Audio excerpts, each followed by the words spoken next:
Now we will do the next application, that is electric field intensity due to a uniformly charged thin spherical cell or hollow sphere. Hollow sphere means just like football. Football आपने सभी ने देखा है. मान लीजिए ये हमारे पास hollow sphere है, तो जस्ट लाइक ए फुटबॉल इसके ऊपर चार्ज जो है वो यूनिफॉर्मली डिस्ट्रीब्यूटेड है.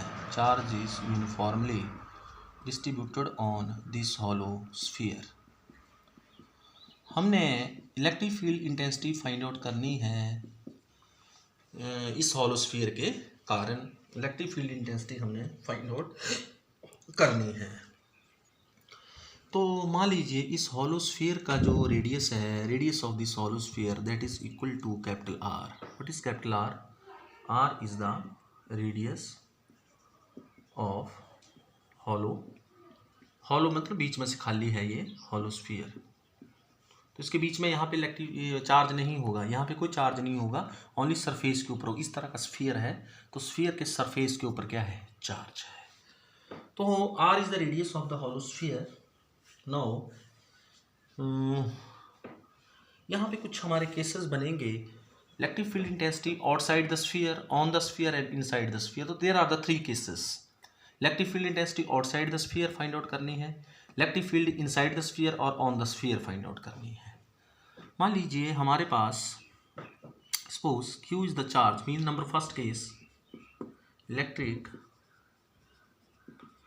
Field intensity outside the hollow sphere outside the hollow sphere. Electric field intensity outside the hollow sphere at a point कर लीजिए यहाँ पे at a point outside the sphere.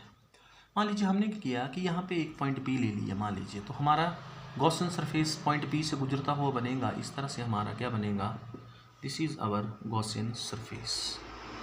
Sphere ही बनेगा. यहाँ पे हमारा क्या है? पॉइंट P है जो कि R दूरी के ऊपर है. R दूरी के ऊपर है. Where R is greater than capital R. R means this R is greater than capital R distance के ऊपर पॉइंट P है. यहाँ पर हमने electric field intensity find out करनी है. तो means we have to imagine a spherical Gaussian surface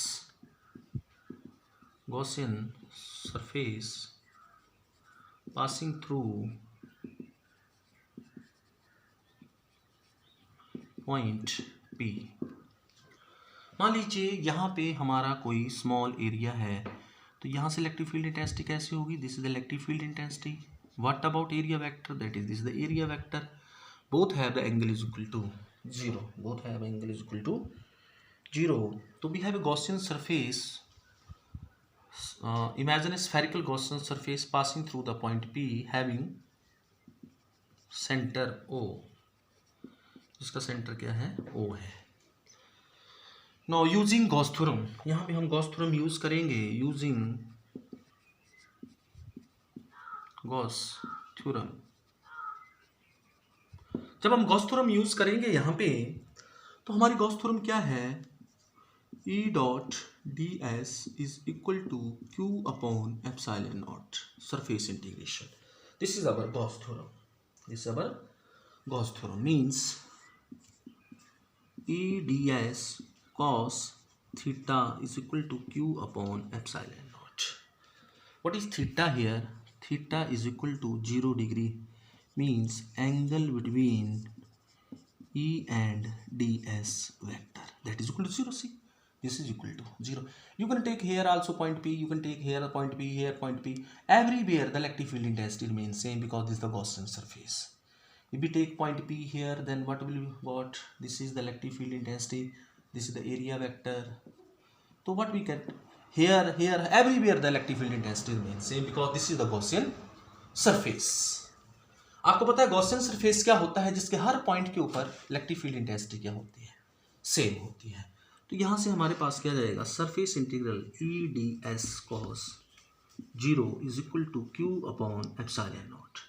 Now see, we will got e बाहर आ जाएगा, ds अंदर चला जाएगा, cos 0 is equal to 1, that is q upon epsilon naught.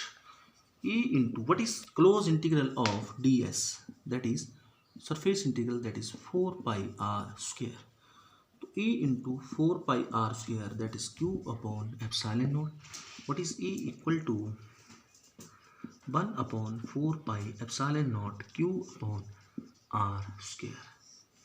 This is the electric field intensity at a point outside the hollow sphere.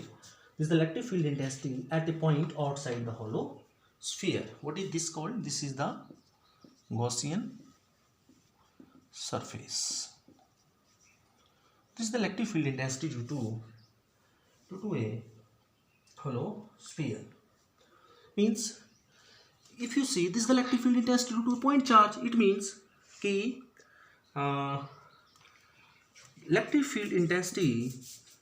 electric field intensity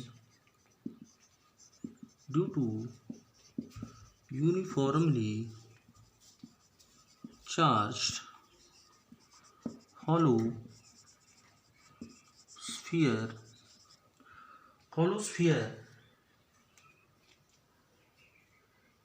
is such that the whole charge is concentrated at the center of the sphere. This is electric field intensity due to point charge. Same expression आया. This expression number first. Now we will do the second case. Electric field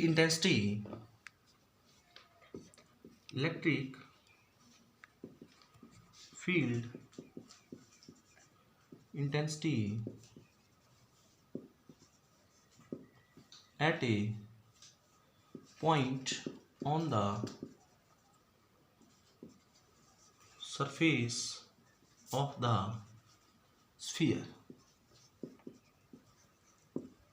At a point on the surface of the sphere. मान लीजिए second case में क्या है हमारा कि जो आपकी इलेक्ट्रिक फील्ड इंटेंसिटी हमने फाइंड आउट करनी है, ये हमारा स्फीयर है, तो स्फीयर के सरफेस के ऊपर हमने फाइंड आउट करनी है. तो अगर हमने स्फीयर के सरफेस के ऊपर फाइंड आउट करनी है तो ये डिस्टेंस कितना है इसका, r. It means small r become equal to r. Means small r become equal to r. If small r become equal to r, then what is E? 1 upon 4 pi epsilon naught. हम क्या करेंगे, जो हमारी equation 1 है उसमें हम small r की जगह कैपिटल R सब्स्टिट्यूट कर देंगे. तो this is the electric field intensity on the surface, and this is the maximum value. This is the maximum. See in this case, यहाँ पे electric field intensity will vary as we go away from this Gaussian surface. The electric field intensity will decreases. Now we will do the next case, that is electric field intensity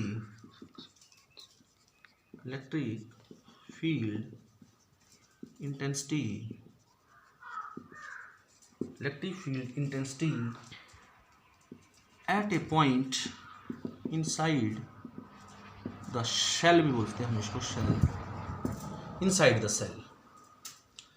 Now हम क्या करेंगे, अब जो आपका Gaussian surface है उसके बीच में point P ले लेंगे. अगर हम पॉइंट P ले लेंगे तो गॉसियन सरफेस कहाँ बनेगा, inside the sphere. This is R, this is capital R. Here the charge is uniformly distributed. See the case. Charge is uniformly distributed. This is the case. Now in this case, there is a small element ds, then the electric field intensity and area vector both are in same direction. In this case, R is less than R. R is less than R। तो Gauss theorem जब हम यहाँ पे apply करेंगे, E dot D S is equal to Q upon epsilon naught. What is the charge inside this cell? Q is equal to 0, क्योंकि इसके अंदर तो कोई चार्ज है ही नहीं, इसके अंदर कोई चार्ज नहीं है। What is Q? Q is equal to 0 inside this cell. If Q is equal to 0, then what is the electric field intensity? That is E ds cos 0 is equal to 0, means E is equal to 0. What is the electric field intensity inside the cell? That is equal to 0. Why? Because there is no charge inside the cell. It means अगर हमारे पास कोई charge sphere है, उसके बीच में हमारे पास electric field intensity कितनी होगी? 0। अगर हम किसी डिवाइस को इसके अंदर रखें तो वो that is protected from electric field, उसके बीच में इलेक्ट्रिक फील्ड इंटेंसिटी कितनी होगी? 0 होगी। व्हाट डज इट मीन कि इस सेल के बीच में इलेक्ट्रिक फील्ड इंटेंसिटी कितनी? 0। अगर यहाँ कोई बाहर चार्ज पड़ा होगा तो उसको अट्रैक्ट और रिपेल करेगा, लेकिन अगर अंदर चार्ज पड़ा है तो उसके ऊपर कोई फोर्स नहीं लगेगी। What is the force acting on the charge that is inside this spherical shell? That is 0. F is equal to 0 inside it. What is the force outside if there is a charge? Force will act on that charge and they will repel. लेकिन inside there is any charge, there is no force. There is no force will act on that charge inside the cell. Cos F is equal to 0. E is equal to 0. अगर हम इसी चीज़ का मैं graphically representation करूँ, इसी चीज़ को हम graphically represent करें तो हमारे पास मान लीजिए इधर को इलेक्ट्रिक फील्ड इंटेंसिटी और इधर को डिस्टेंस R। जब R is equal to R होगा तो इलेक्ट्रिक फील्ड इंटेंसिटी यहाँ तक, जब R होगा यहाँ तक इलेक्ट्रिक फील्ड इंटेंसिटी कितनी होगी? 0 होगी। लेकिन जब आपका R होगा तो मैक्सिमम होगी, यहाँ पे मैक्सिमम इलेक्ट्रिक फील्ड इंटेंसिटी होगी। और जैसे ही ये कम होना शुरू होगा तो इस तरह से means E is inversely proportional to R square. What is this? This is the maximum electric field intensity, maximum. This is E maximum. Means जैसे ही हम बीच में यहाँ से यहाँ तक जाएंगे तो इलेक्ट्रिक फील्ड इंटेंसिटी 0 होगी, यहाँ पर क्या हो जाएगी? मैक्सिमम हो जाएगी। जैसे हम इससे दूर जाने की कोशिश करेंगे electric field intensity start decrease, electric field intensity कम होना शुरू हो जाएगी। तो this the electric field intensity due to uniformly charged thin spherical shell और hollow sphere. In this case we have to make these cases. So there are 3 cases and we have done the case. Here we see here R is equal to R, then the electric field intensity is 0. If it become greater, it is equal to R, then it is maximum. Then it is maximum, and below it as R increases, this E decreases. So this is the case for electric field intensity due to uniformly charged thin spherical cell. Thanks. Have a nice day.